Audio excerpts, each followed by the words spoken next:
And welcome back, everyone. It's Sanisha Munsemi from the Innovation Skills Development Unit at the Technology Innovation Agency. And today I would like to just welcome my esteemed panel from all over the world. TIA celebrates a decade long of partnerships and opportunities with my colleagues in the room today. So just to set the scene, we have a number of panel members that will be with us today. I'm not going to take too much of time to introduce each of them, but really in terms of skills development and where we are in the innovation space, we find that we have a number of research publications that are done, and we never ever find that any of these good research opportunities actually reach the market.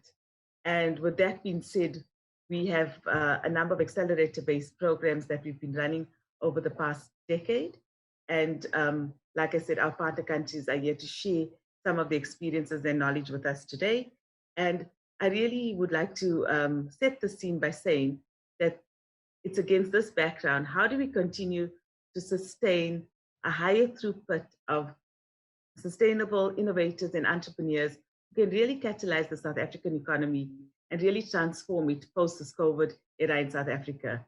So my first panel member that I'd like to introduce everyone to is Tamara Carlton. I'm just going to go. Okay. So my panel for today, the first speaker is Dr. Tamara Carlton, the CEO of the Leadership Innovation Board, followed by looking at Dr. Amelia, who's basically currently working as the at the UK Newton office as the country manager. So Dr. Amelia, welcome to you. Next, it's Dorina. Dorina is from the University of Basel, really focusing on the Venture Leader program, one of our very good accelerator programs for the past 10 years out of Switzerland. Then we have Peter David, who's from UNIDO, basically focusing on the Global Cleantech Innovation Program. Dr. Anshu Puriachi, who's the CEO of the South African Technology Network, with really a large membership and has been working with us in the innovation and entrepreneurship space. We also have recently been working with one of our colleagues from the Embassy of Brazil. It's Helena, who basically heads up the science and technology innovation portfolio at the Embassy of Brazil. And lastly, on the session, on the panel is Enrico, who basically is the director out of the Belgium campus and is working on grassroots innovations and how do we sustain them. And then today joining us, like I said, will be Gift, which is basically was the BRICS winner for South Africa and will give us an update. So I'd like to start with our first panel member for today. It's Dr. Tamara Carlton from Stanford University, as well as the CEO of the Innovation Leadership Board. So over to you, Tamara. Yes, very excited to be here, and not an easy question you're asking all of us. So a few thoughts in context of the work that I do, and of course the future of South Africa and the African continent. What we really try to emphasize is helping teams, and particularly youth, really understand a moonshot mindset, meaning how do you think bigger? How do you understand really to shoot for the moon? And this is part of building a bigger capability for seeing a future that you can influence, that these are ideas that have 10 times, maybe 100 times impact. And it doesn't happen to be overnight. This could be something that takes a team to do over a decade or a few years. But if you start with that bigger idea, then it can electrify everybody. It can create that bigger inspiration that everybody wants to be a part of. And I had the fortune to come to South Africa across a number of the different cities at the invitation of TIA, but also working with the National School of Government, several of the CETAs, the universities. And I know that the raw potential is there and the energy is there. And you have so many great role models and examples that we can take around the world. And so to me, this is really about how do you create that bigger mindset. So quick thoughts from me. Sanisha, let me hand back to you and see how that fits what you're thinking. Thanks for that, Tamara. So I think for me, it's been absolutely amazing working with you in terms of the foresight innovation tools that we've been using, in some of these programs, and to see just where people are today that have actually come onto the program.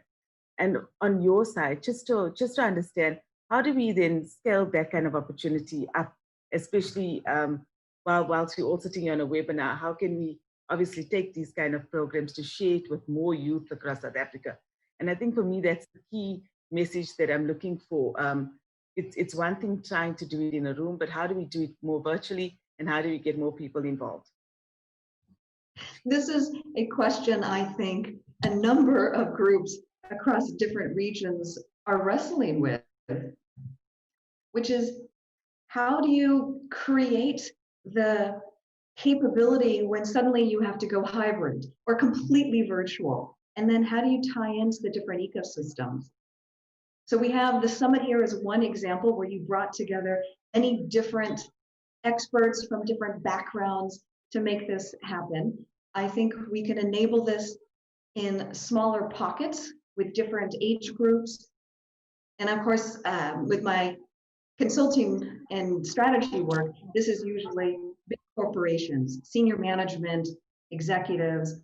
But then with university work, I can appreciate the youth and the students who are wrestling with similar challenges. And all of them are trying to make a difference. And when you ask, how do you support this with different online tools? I think, frankly, you have to fit the local context and the economics. So I was reading about some great examples in South Africa where a lot of the education is being rolled out via WhatsApp. And you're doing an entire classroom experience over WhatsApp, and the teacher now gets the advantage to privately message students as well as create the broader group interaction. This isn't something that works as well in an American context. In fact, in Silicon Valley, we have a fair amount of addiction to Google Classroom and a lot of other tools, Facebook, which makes sense for the local environment. And my thinking and belief is that as we look to support this across different regions and in a South African context, you work with the tools you have. And you also encourage the people in the community to create extensions of the tools that make sense for them. And to me, this isn't about trying to be strict and say, only this model, only this platform, as much as whatever we can do to help empower. And as a side note around empowering, one of the questions that came up in a class I'm teaching now, actually with Swiss students in a business school, was to say, what positive futures, what movies do you see now that give you a constructive, positive view of what you can do differently? Because right now, Hollywood and a lot of other media groups around the world are focused on more of the dystopian stories, things that make for good drama on TV or in action movies, but it doesn't necessarily give the inspiration. And particularly for young people, how do you excite them and give them more positive images, visions of what they want to change, do differently? And part of it could be to invite them to help create those visions. Not to say that Tia suddenly is moving into the movie production space, but I think tapping into the different tools, allowing a lot to be homegrown, which I think fits into the South African history and legacy there, but also to encourage people to go big and to create visions they want to see, because we need more of those examples, not just the role models, but also visions to say in 10 years, 50 years, this is what we want. And these are going to be the leaders making that future happen. I mean, thank you for that. And I think my last question to you is around the joint innovation projects. Looking at youth working across the continent, but obviously globally as well, where they could be working on joint projects. How do you see that panning out across the globe? You know, this is interesting because I think the pandemic has actually had us take a step back in many ways, and how we support different groups and youth groups and the rising generation and how they do what they do. And then, of course, providing the resources to make that happen. I think one element that is coming up more, and a group like TIA, but other universities and large organizations can help support, are creating these global challenges. And you can do this as a partnership model. And by challenge, I mean really something that's a grand challenge, a big question, almost a dare to say, how could we do this differently? What do you see? And maybe the challenge is a bit of a competition and you have a purse of money attached, or it might be a different type of reward or seed program to then allow teams that are interested to carry forward as a startup or other venture. But I think creating these moments, and then if we do this with a couple of different partners, and you'll have to pilot. It's not as if the first or second challenge right away will be with the rock stars, but you start and you experiment. This is something I'm seeing even the heavy players in Silicon Valley and others around the world. I'm actually sitting in Europe now, which is why I don't have to be in the middle of the night talking here on South African time. But we have Eric Schmidt, right? CEO of Google, and, or I should say former, but now doing Schmidt Futures. And he's put out a grand challenge with part of his foundation, Schmidt Futures, behind. He's also trying to wrestle with these questions. His most recent one, and I think he just extended the deadline, was to ask teams and people around the world, how could you improve education in COVID times? We're all asking this, but it's great. He's trying to tap into his network with his resources, and I think we can help create these types of movements with challenges like this.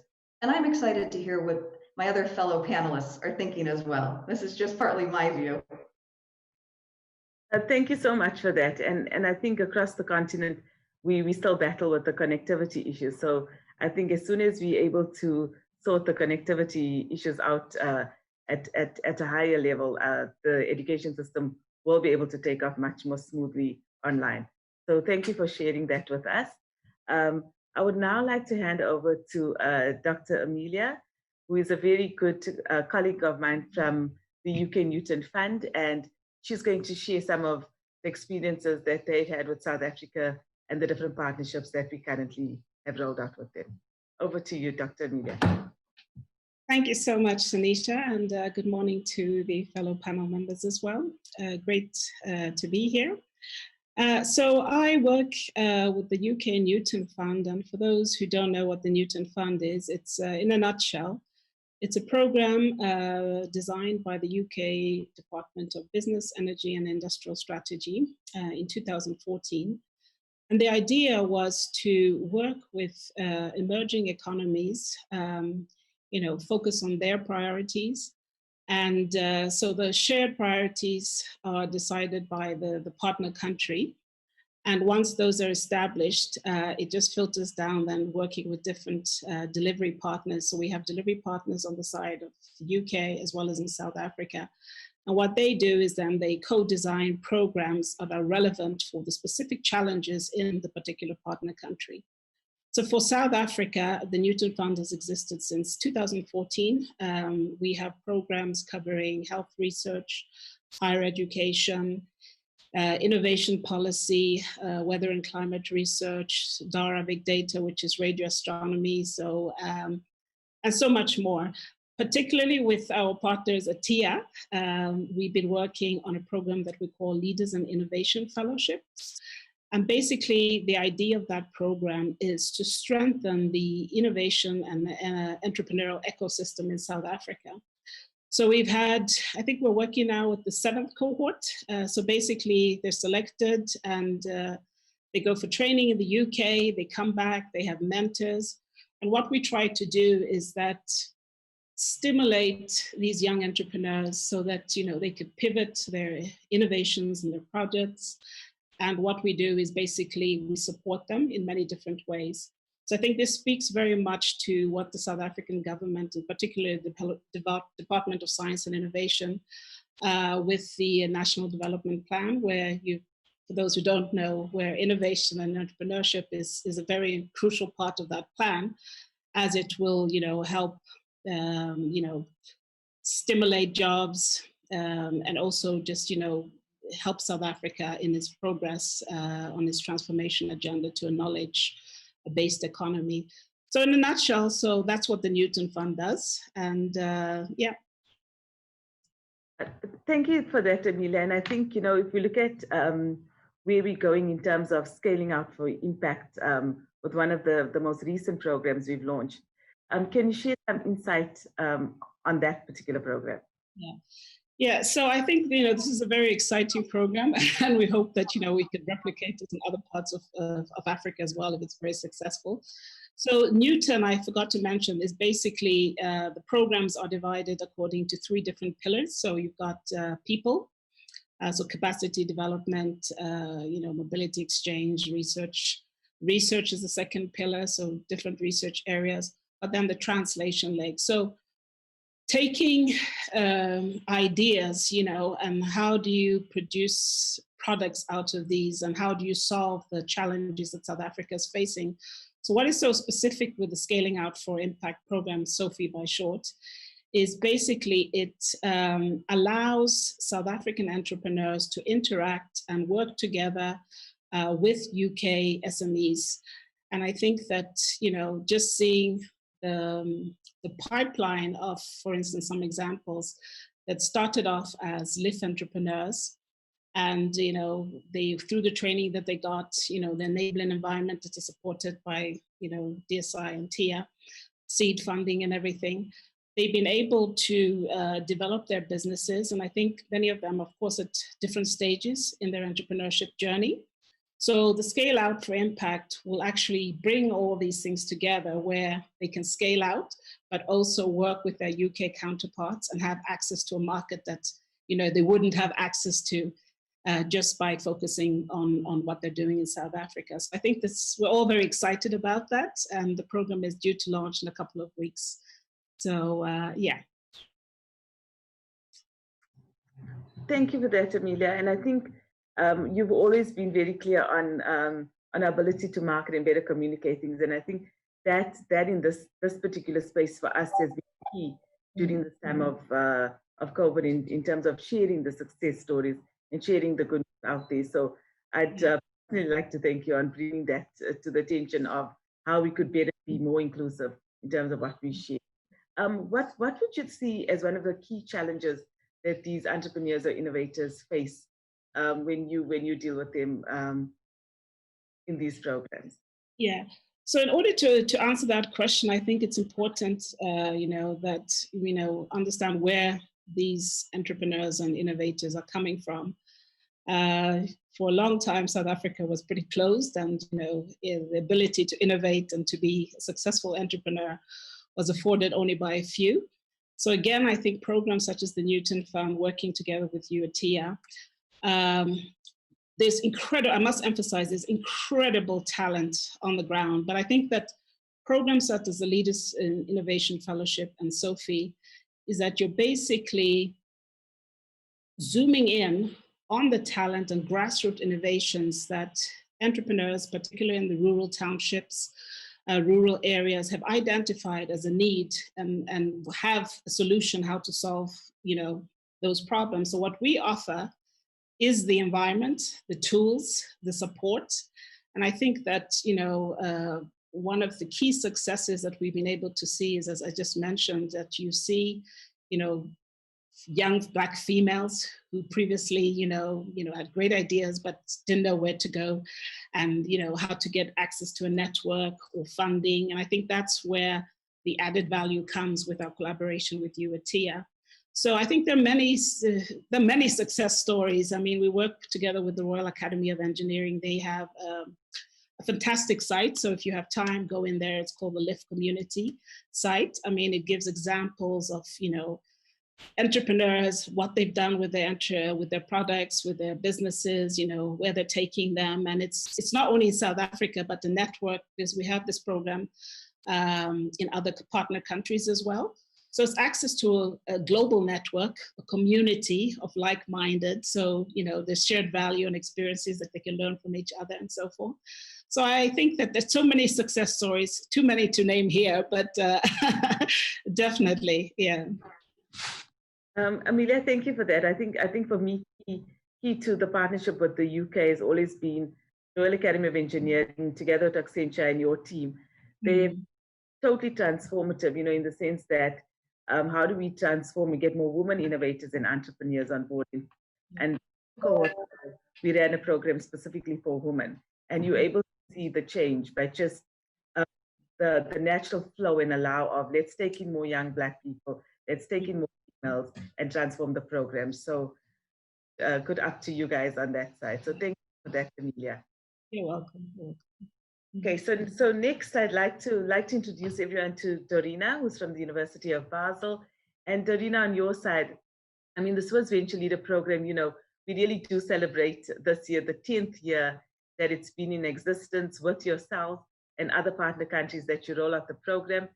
And we must say that if you look at the different levels of entrepreneurship in South Africa, it doesn't just get there overnight. We generally would run the basic entrepreneurship course, and then the venture leader team comes up to South Africa to run the advanced program.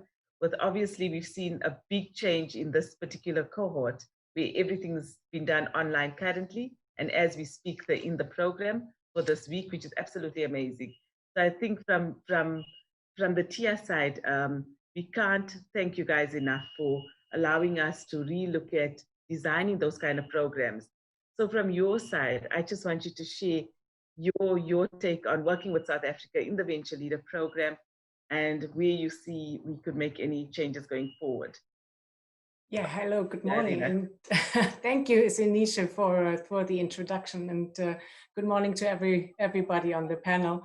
It's a pleasure to actually talk about our program, and we have been, as you said, been engaged with TIA for the last 10 years.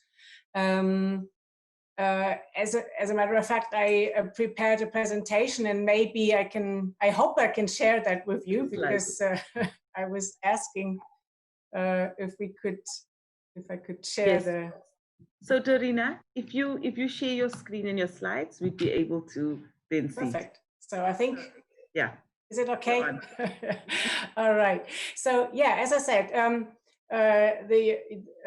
we are celebrating 10 years of the Swiss South African Business Development Program, and we have been initiating this together with TIA.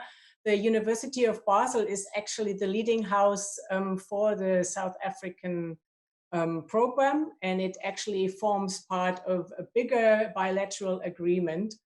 So let me, a little bit of struggling here. So I just wanted to give you some impressions of what we have been doing. And Sinisha already started to also describe our partners. So on the Swiss side, it is basically the University of Basel, and we are teaming up. Our service provider is Venture Lab. It's a national startup training company that is really well known and runs a lot of Swiss startup trainings in Switzerland.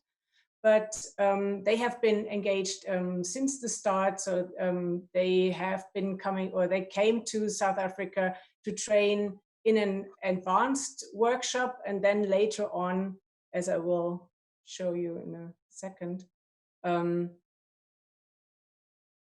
is actually a, so the whole thing starts with an advanced entrepreneur workshop in South Africa, where there are about 20 people who then will be selected to go to Switzerland in the next half year or next month, to be then exposed to the doing business in Switzerland. And it's also a matter of bringing a new perception of doing business just in general, to change the perspective, to also in a way broaden their mind, train them in specific areas.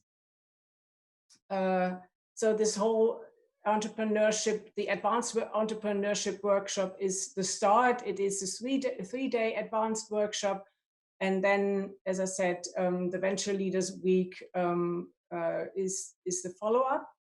And so the start will be just raising awareness of the technology commercialization process required to develop, and how to take innovative idea to market. And the idea also in the beginning was to address entrepreneurship challenges inherent into science, engineering, and technology. So we started, I think, with biotech, and then moved up broader into just high tech, and called it high tech. So that could be anything from agribusiness to fintech. Just lately, we had some fintech companies. We found that biotech would be just too narrow focus. So the next step is then the venture leaders. And the aims there is to boost the recognition of Swiss and South African innovations and synergies. So the aim is to initially let Swiss and South African companies come together, find synergies, partnering up, and translate their findings into business and successful business. It is also an aim to better understand the industry environment of the corresponding countries, and improve market application by validating the ideas with peers, expert, and potential customers. So one basic part is also the exchange of entrepreneurs. And at the moment, as Sinisha just said, we have both the advanced and a similar program that runs with the Swiss venture leaders. So they will, for instance, they will meet tomorrow afternoon to exchange on their ideas and to actually basically mentor each other how to best access the market in South Africa and then Switzerland. Here we have some more images from the South African venture leaders to Switzerland. As I said, one thing is really the exposure also to Swiss market and to the way of doing business in Switzerland. A really big event is, of course, also networking, is the pitch battle, where South African and Swiss companies pitch against each other. There is another one coming up on Wednesday at the Innovation Summit. So these are pictures of the groups, respectively, throughout the years coming to Switzerland. And in 2018, the program actually gained the Swiss side. So we have the Swiss venture leaders also going to South Africa. And the focus is basically on business meetings with South African stakeholders, for once doing business, but also searching for partners. That could be, for example, for a company in ICT to look for, of course, as you said, there is so much knowledge in that space.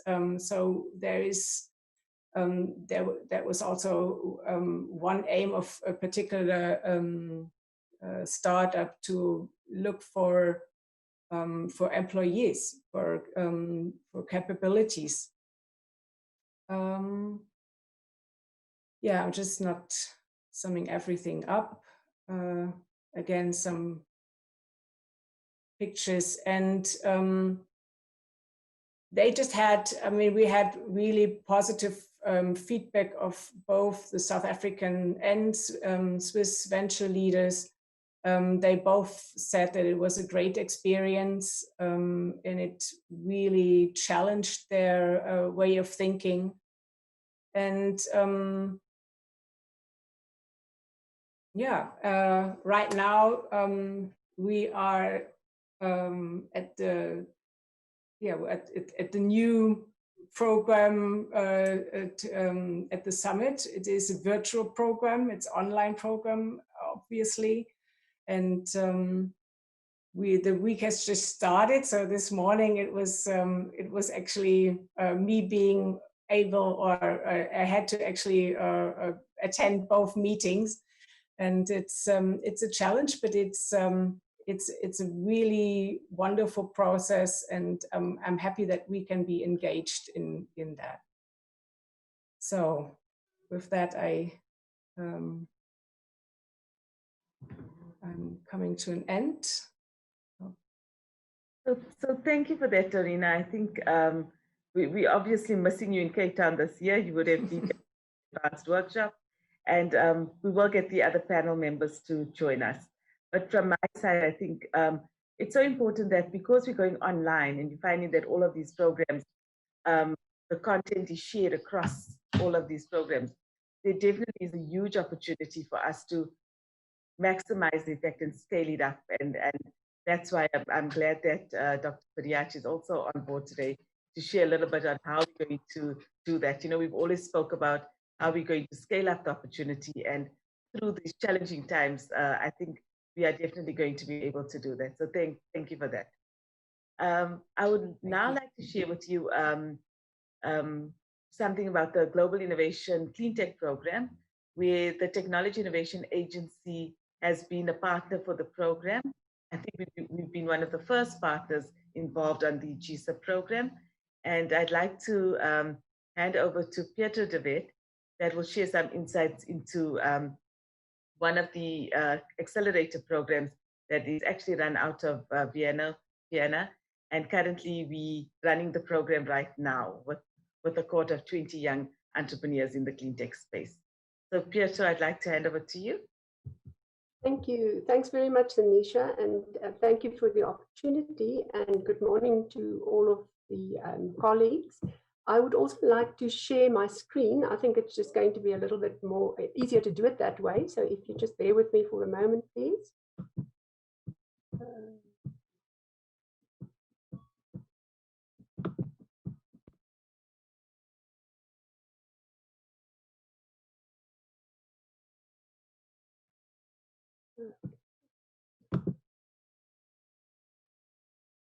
Okay, so as Anisha said, this is about the Global Clean Tech Innovation Program, and the objective there is to accelerate clean technology innovation and entrepreneurship in South Africa. Just very briefly, I assume most of you are aware of UNIDO and its role. We are a specialized agency of the United Nations, and we focus specifically on inclusive and sustainable industrial development. The SDG, of course, we work within the scope of all of the SDGs, but the one that we focus on very specifically is SDG 9, which is around industry, innovation, and infrastructure. So you'll see how this program clearly also fits into that. And the focus of UNIDO and all of its programs is capacity building, policy support, always very strong on gender mainstreaming, enhancing competitiveness, and then, of course, the environmental aspect of it. I am from the South African office, and our areas of coverage, the countries you will see at the bottom there. I'm not going to, in the interest of time, I'm not going to go through the detail of all of the slides.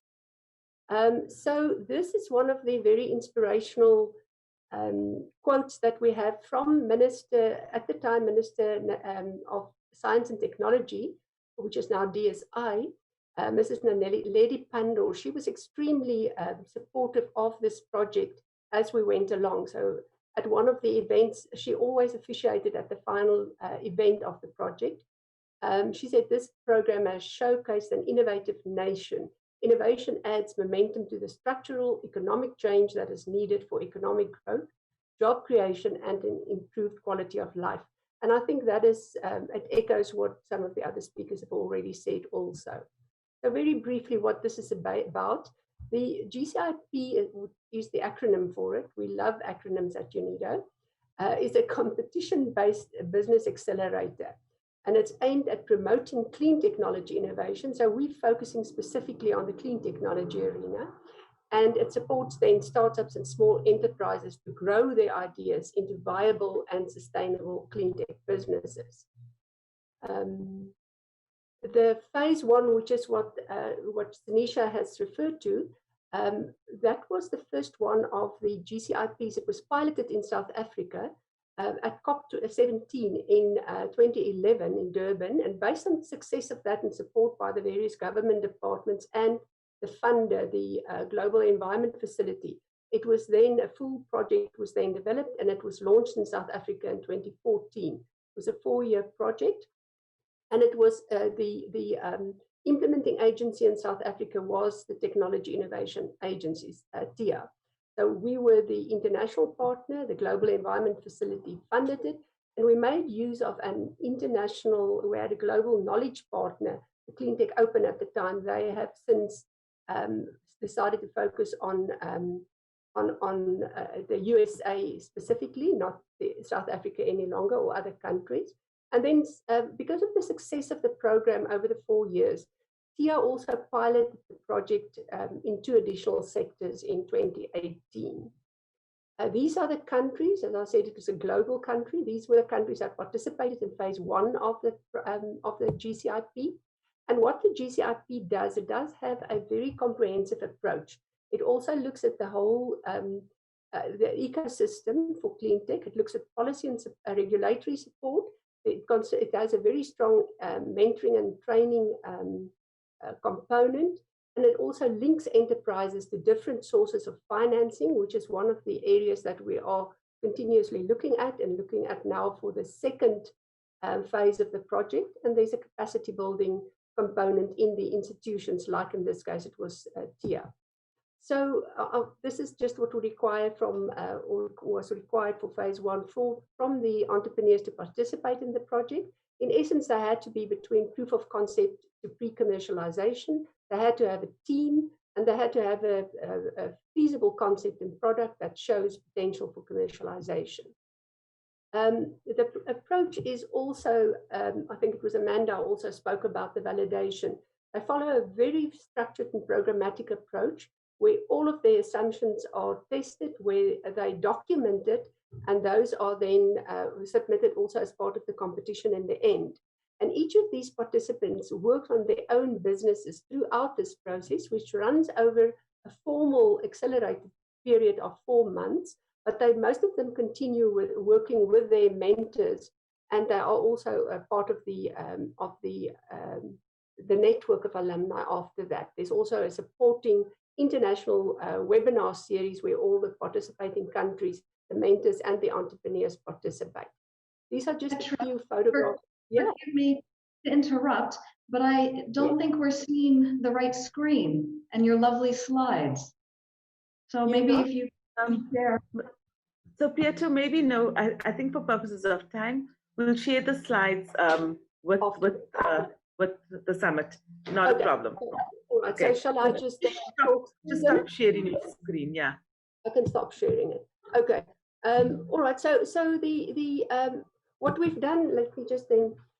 What we've done the program was extremely successful in the sense that with the participants going through the program from where they are selected to participate, through the business clinics that we offer, through the webinar series, working with their mentors, through the competition at the actual pitching as part of the competition at the end of it. There's a South African opportunity where they pitch, and the winners are then selected, and then they go to the global forum, which previously was presented in San Francisco in the US. And since last year, it's been presented in Vienna, but that might change in terms of where the best market access would be for these, or exposure would be for these entrepreneurs. So our entrepreneurs have always, through the TIA program, as they've done extremely well. We've had winners, we've had in most years. Last year, for instance, at the Vienna Week, Cleantech Week, of the top 5 prizes, we had four winners from South Africa.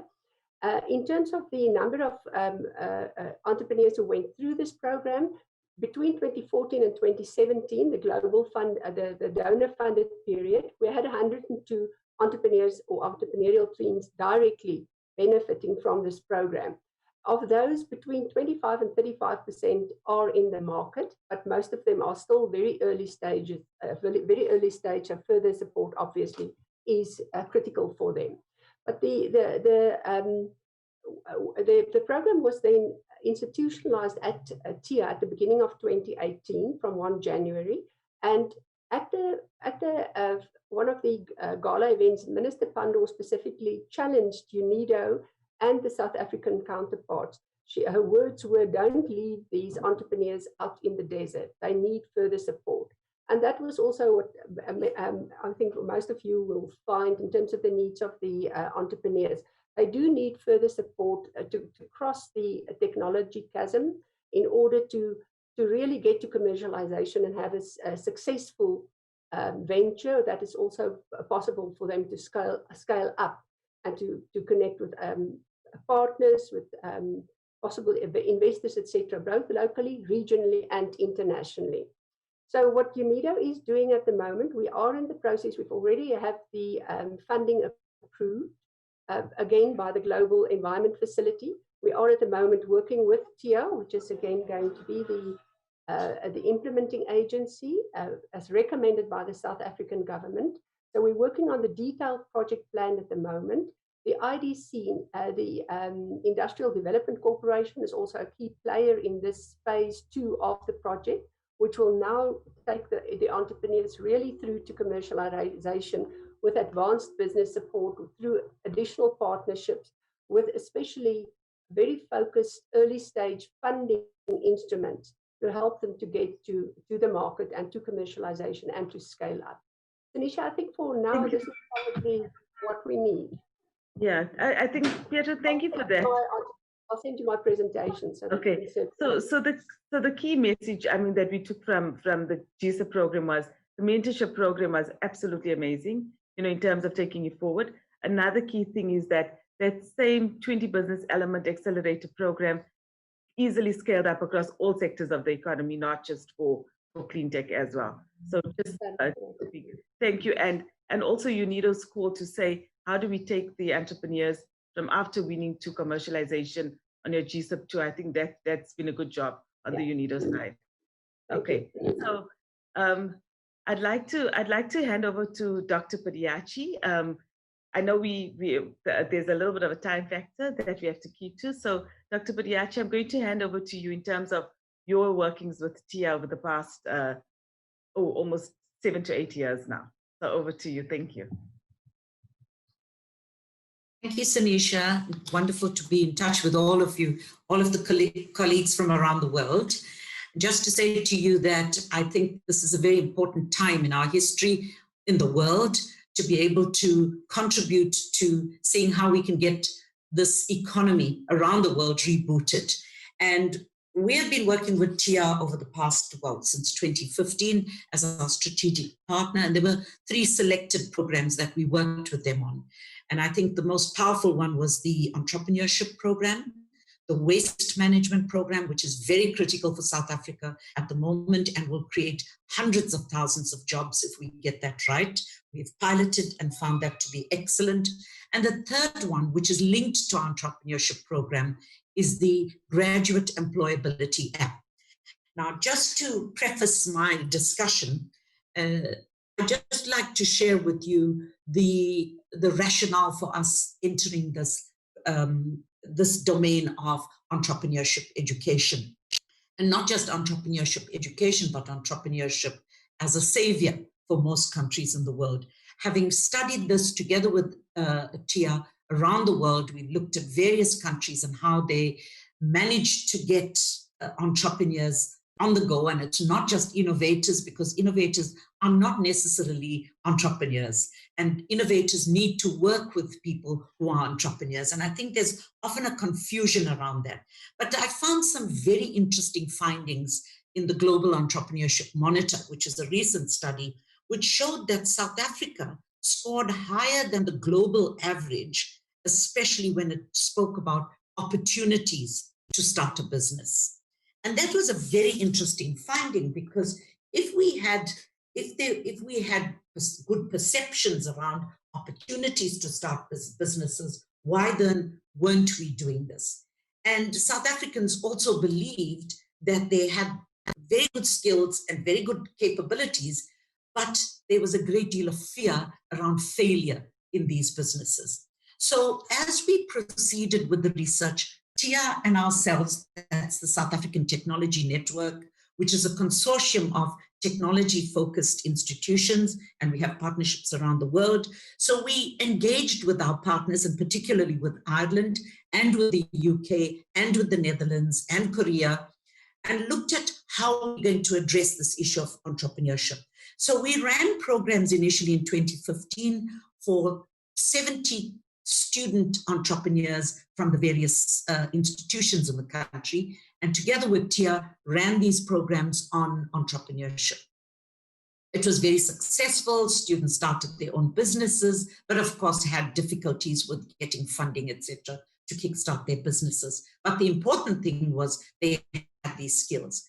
We went on with this for 3 years in succession, and then realized that we needed to formalize this. So we formalized this in terms of a curriculum. We have both a level 4 and a level 5 NQF level 4 and 5 curriculum now that all students can take. But how could we reach these students? And during the course of these discussions and having these programs and having a formal curriculum where students now could engage with the curriculum, get a certificate and have the skills, etc., we decided, and especially during COVID-19, we realized that we're not going to reach too many people if it is a face-to-face program, and having, of course, the Dragon's Den program, bringing in venture capitalists and bringing in people who'd want to do this with our students. So we decided to develop this app, which we call the Graduate Employability app, which is going to be launched shortly. The rationale for that, of course, for us was to mainly to ensure that we could check our graduates, where they were, etc. But we are now linking this online program, which we've converted from a face-to-face program onto an online program. And this is going to be launched shortly. So every student in the country will have access to this online program where they will get the necessary skills to become entrepreneurs and to find partners in industry. So there's a database of all the industries that are available, and industry can contact these students and engage with them on these various ideas that they have. And currently, with the way in which we are operating now remotely, this is going to prove to be highly successful. And our partner there is the Irish partner. The Irish Embassy has provided funding for this, and this program will be launched shortly. We believe that every student, irrespective of whether you are an entrepreneur or not, needs to understand what it means to be an entrepreneur. At least have the skills. So midway through their program, as you know, we have many, many poor students in the country who often have to leave university to start employment. They will have the necessary skills to start their business. And based on what we found with the Global Entrepreneurship Monitor, many students and many young people want to start businesses, but don't necessarily have the skills to do so. And not all innovators, as I said earlier, become entrepreneurs. So often innovators and entrepreneurs can meet on this platform in order to start off these businesses and get going with it. It provides them with all the funding opportunities, how to actually get funding, where to get the funding from, etc. So that is the program that we're currently working on. I'm sorry that I can't give you the details, but all of you will be able to get it via TIA when we officially launch this program, and we'd like to invite you to the official launch. The other area that we thought that was very necessary for South Africa was waste management. I want to apologize for the country. We are a throwaway nation. Recycling, etc., has not been part of our culture for a long period of time. And when Tia and ourselves worked on this project, and we've launched 6 such projects at the universities of technology that are working wonderfully now. We have 6 e-waste plants situated at universities. I mean, every student has approximately 3 of these things, and they don't know what to do with them when it's finished. So they just throw it in a drawer because they want a new one that's smarter and better. And the recycling of this product is just amazing. We looked at countries like India, China, Japan, and we found that recycling of these products can start excellent businesses. And what we're seeing is the 6 projects that we have now at the universities of technology, at 5 universities of technology and 1 TVET college, has been an amazing success. And TIA has been a partner on that program as well. And you are welcome to look at our website, both the TIA and the SATN website, to see how these projects are working. But we have also curriculated a program for a level 5 program, an NQF level 5 program on waste management. It's the latest. It's going to be launched in January of next year. And we do know that the Department of Environmental Affairs is pretty excited about this, so that we are hoping that through this program, we will create many, many jobs. And in South Africa, all our curriculum, and I have to agree with the earlier speakers, that what we have done is our curriculum at university is to train job seekers, not job creators. And our entrepreneurship program is about creating job creators so that we can employ more and more people. And each of these entrepreneurs, we know, especially with our e-waste program, the 6 projects have created something like 60 jobs. And I can imagine what we would do if we had to look at solid waste, plastics, glass and bottles, fluorescents, etc. We will be creating hundreds of thousands of jobs and really making a dent to this high unemployment rate. I don't even want to go to where we are currently, but prior to COVID-19, we were 29% unemployment. And I heard from an earlier speaker that there are 800,000 jobs available. And why aren't we employing? And again, it's because of the skills and access to those jobs. So I do believe that the strategic partnership that we have with TIA, and I know that all of us on this panel now can talk further about how we can come together to do these things, because all of us are doing the same thing. And rather than repeat and do it independently, I'm sure that whilst we work independently, there are certain programs that we can work jointly on and create more opportunities for newer entrepreneurs and newer innovators. So I don't want to keep you too long. I understand that we have a time constraint, but I will be happy to talk to you individually. I'm sure that Sanisha will pass on our email and our contact details. So thank you, Sanisha, for this opportunity to share. Thank you, Dr. Padiachi. I'm sure everybody's very excited to hear what's coming from the South African Technology Network. And we'll be very excited to know, so across all of the various innovation programs, there's a circular economy and waste programs and how we can work together to partner. And it is really about creating that value, because we do see that there's a lot of wealth in the waste projects that's currently coming on board. So Gift will share his experience with us a little bit later. But for now, I'd like to take you guys to South America, to one of my favorite countries in the world. And we're recently looking at partnering with the Embassy of Brazil. And Aliana is here to share with us a little bit about what we're planning to do as we see South Africa's ecosystem, as well as the Brazil ecosystem, very similar in terms of what they experience, not only politically, but also in the innovation space.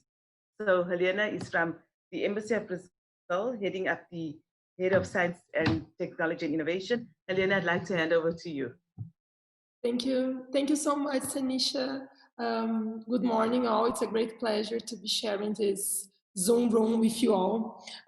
First of all, of course, I'd like to thank Tanisha for this invitation. It has always been a great pleasure working with Tia, and especially with Tanisha. We are excited about these partnerships and about what we can accomplish together. Just briefly, as Tanisha mentioned, I'm from the Embassy of Brazil. I'm a career diplomat. And I've been in South Africa since 2018, and since 2019 I've been heading the science, technology, innovation section, among other sectors.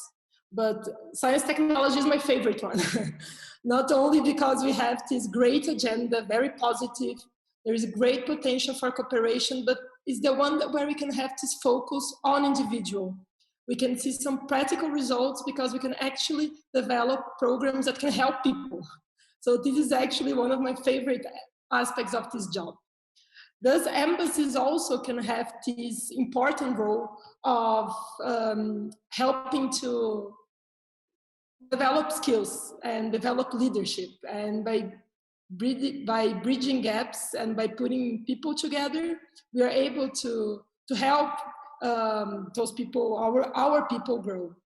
One of the projects, like Tanisha mentioned, that we are currently working on, it's still a plan, it's still on the paper, but we are advancing well. I'm optimistic about it, despite of the pandemics.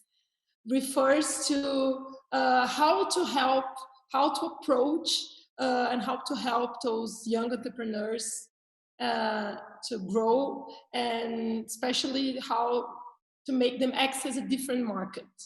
So as an embassy since 2018, we have been bringing startups to South Africa and presenting them to the local ecosystem and presenting them to other inventive entrepreneurs. One of the most successful meetings was actually organized by Tanisha last year that we had with some health tech companies that we brought here.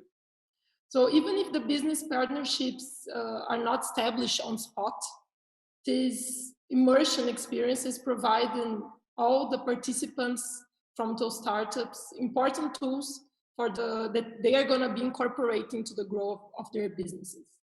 Thus, we have decided to start the discussions with our partners here in South Africa, TIA being the main one, about this pioneer project that our Ministry of Foreign Affairs is supporting.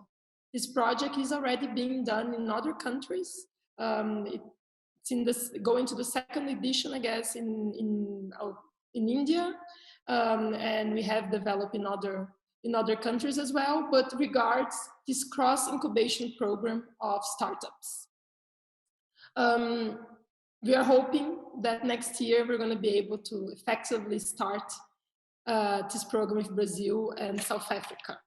Just simply to explain, among the many similarities that we can find between Brazil and South Africa, the vital importance of agriculture and a bustling startup environment made us think that we should be uniting those two subjects. And at the crossroads of both trends is the agri-tech universe.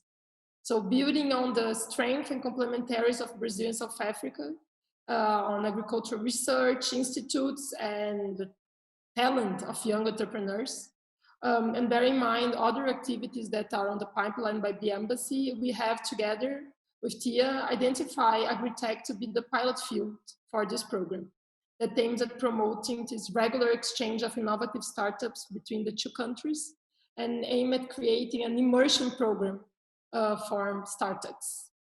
The program works in both directions. The idea of the program is to work in both directions.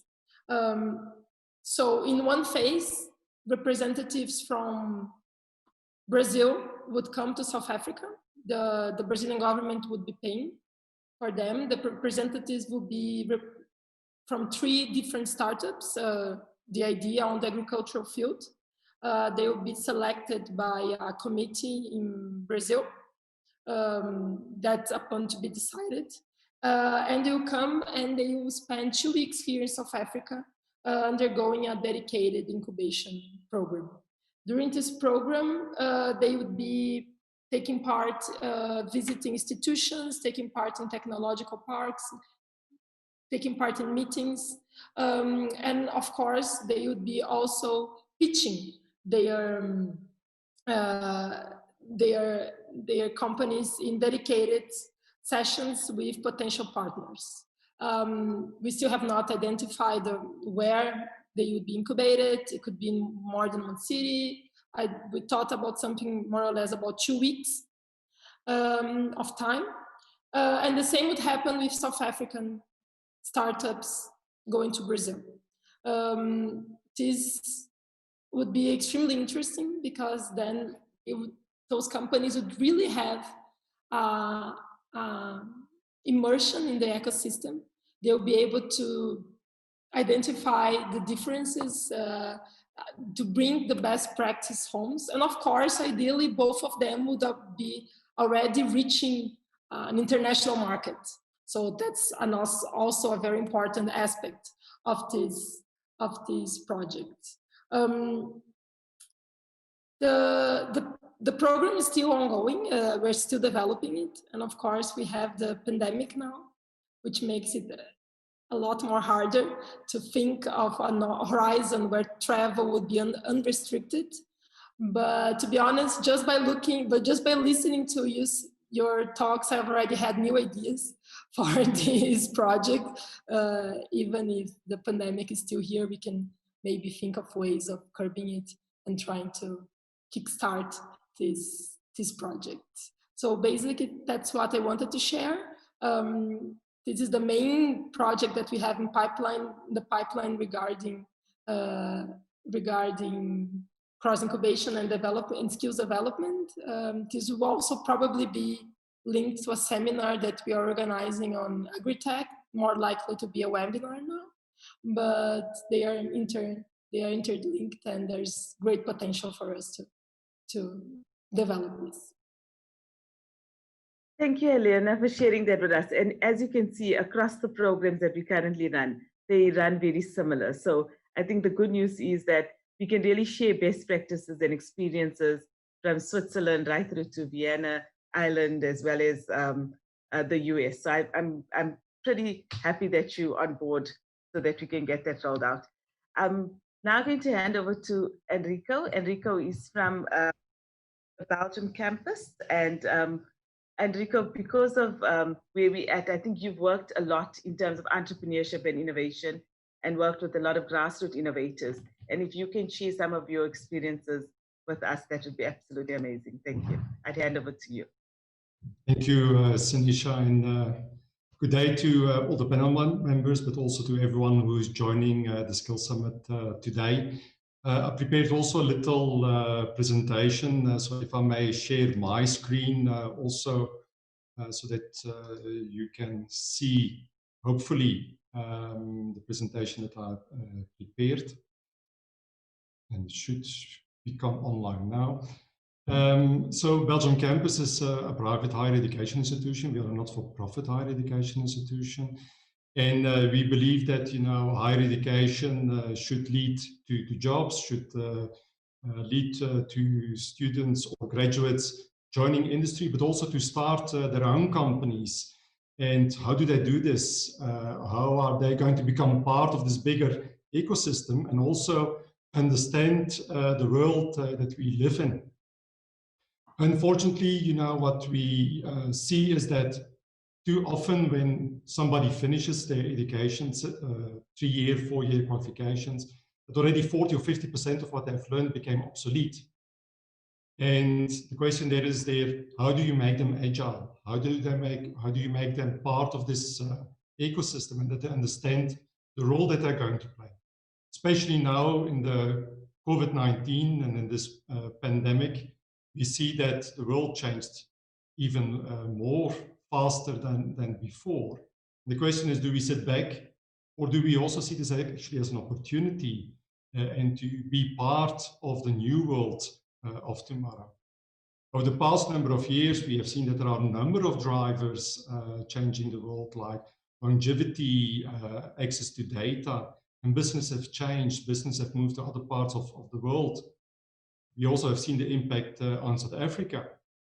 We have heard earlier about the jobs that are available. So how can we make use of these drivers? And how do we actually also need to adapt this into our educational model so that we produce graduates that can come in here?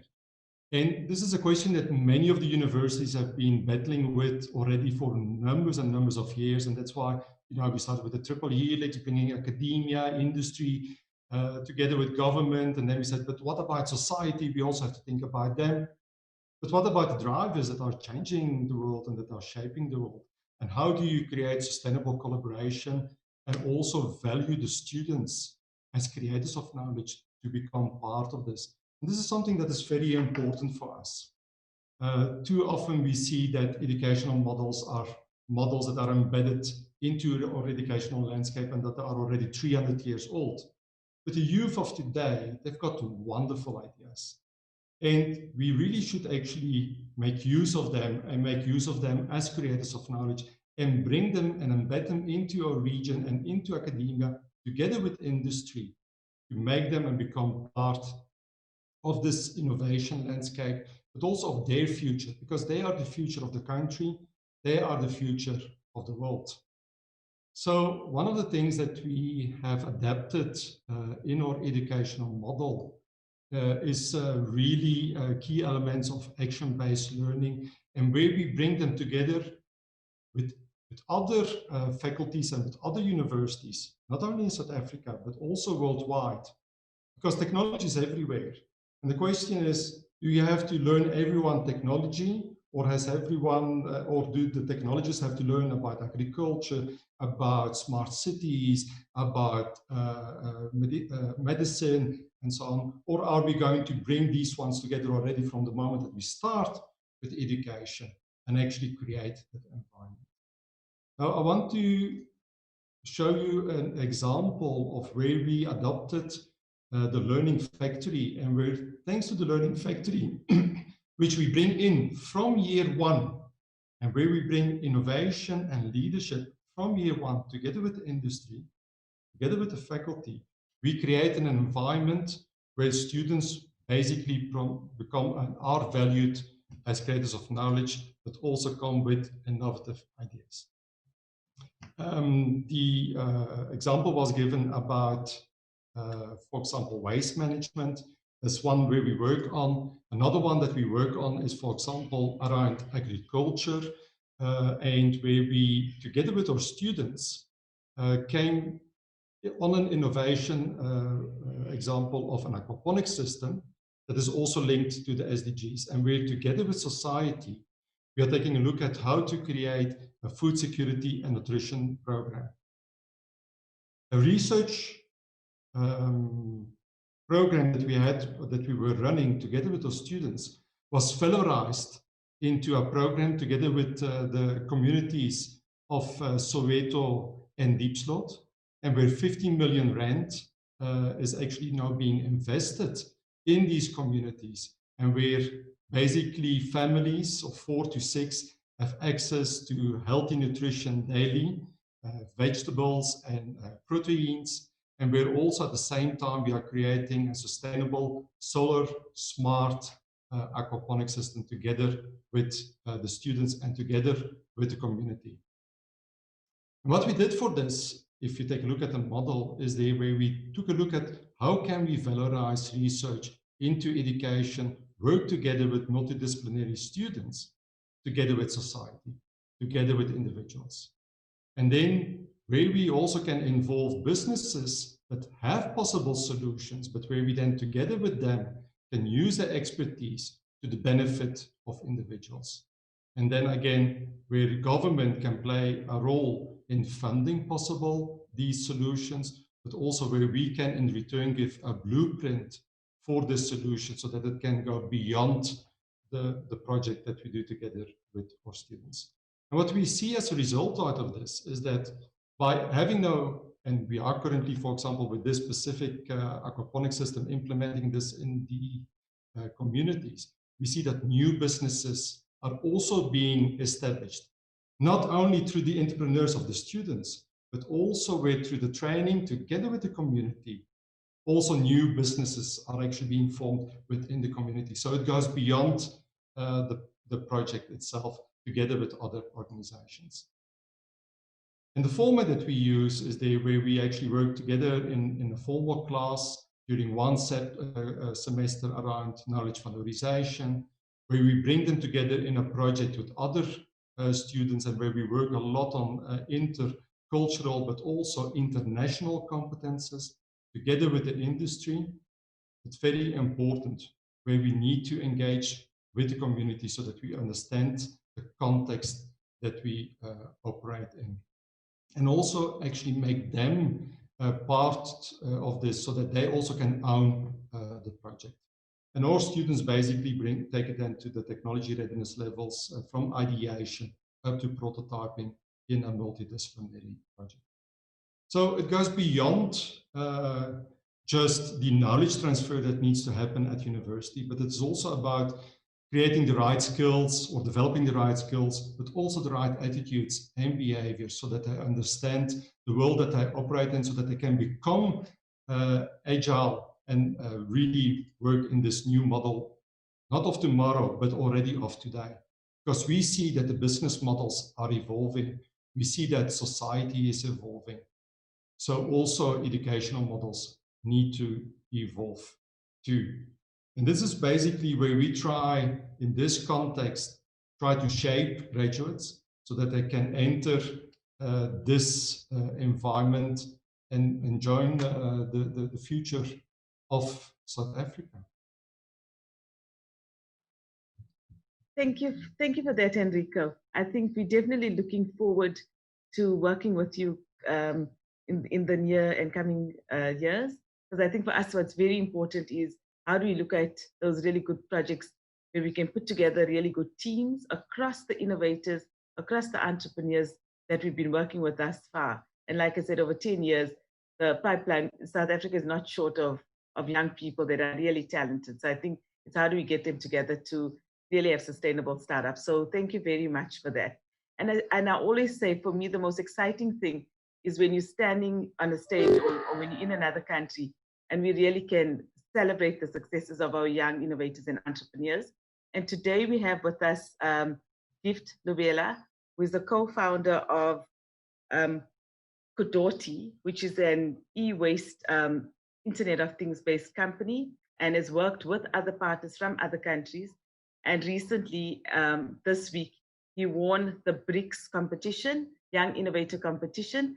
So I wouldn't want to share too much, but I'd like to hand over to Gift, to share a message about young entrepreneurs in this country, where he's at and how he got there. So Gift, I'm going to hand over to you and give you the floor to really inspire our youth out there today. Yeah, I do hope I'm successful in inspiring. But I just want to thank everyone for making time. It's been really interesting. I was taking notes as the different panelists are speaking, because I think this is really good information for a lot of young entrepreneurs, not only in South Africa, but I think just Africa as a whole. As Sanish mentioned, I am Gift. I am a co-founder of a company called Kudoti. And Kudoti is Africa's first digital platform for efficient waste management. And the reason that is the case is, personally, I've been in the space for quite some time, and I grew up in a village, and then I moved to a township or a slum. And then later on, I moved to a city. And throughout, I actually saw a very common thread, which was waste management. And how waste is managed, unfortunately, is still based on old systems that were introduced centuries ago. And so in my, I guess, trial and error, I realized that the lack of a waste management system is a common challenge, because a lot of people are still using paper-based processes. They're still writing things on a piece of paper. A lot of people are still using, or rather working at things manually in cases where things could be easily automated. And there's a lot of data and analytics that goes unused. in the waste management industry. And so the platform really brings all those three challenges, and in response to that, we streamline processes, we digitize them, we coordinate them, and we do it in a technology that is very low tech. That is to say that the work we do incorporates things like SMS-based features, where we're able to work with the informal waste pickers in South Africa, individuals who don't have smartphones. And so last week we had the honor of pitching at the BRICS Young Innovator conference, and we won. And I think part of the reason that is the case is the impact of the work that we do. I have to say I did not believe for a sec that we would win, just because of the amount of innovation that was in the room. I mean, people from Brazil, Russia, India, China, they really brought their foot forward. And I think a highlighting, I guess, point for us was the impact. It's all great to have these ideas of helping entrepreneurs grow their businesses, but if there's very little impact, or there's very little KPIs put behind measuring impact of communities, impact of countries, I think we would ideally be working in the dark. So we're really focused on impact on the work that we do. And we started last year, but today we have about 40 informal waste pickers who are directly benefiting from our system. And it's an easy platform. So yeah, I'm just gonna end it there. I'm happy to share again the work that we do in details to all the panelists. I think, thank you for that. Really flying the South African flag high. It's always quite amazing. And I'm sure across the world, you can help young innovators and entrepreneurs really looking at that circular economy and growing, really looking at waste to wealth. So thank you. And thank all our expert panel members today. And we will be sharing the presentation. So that's from me. And please enjoy the rest of the Skills Summit. Thank you so much. Bye.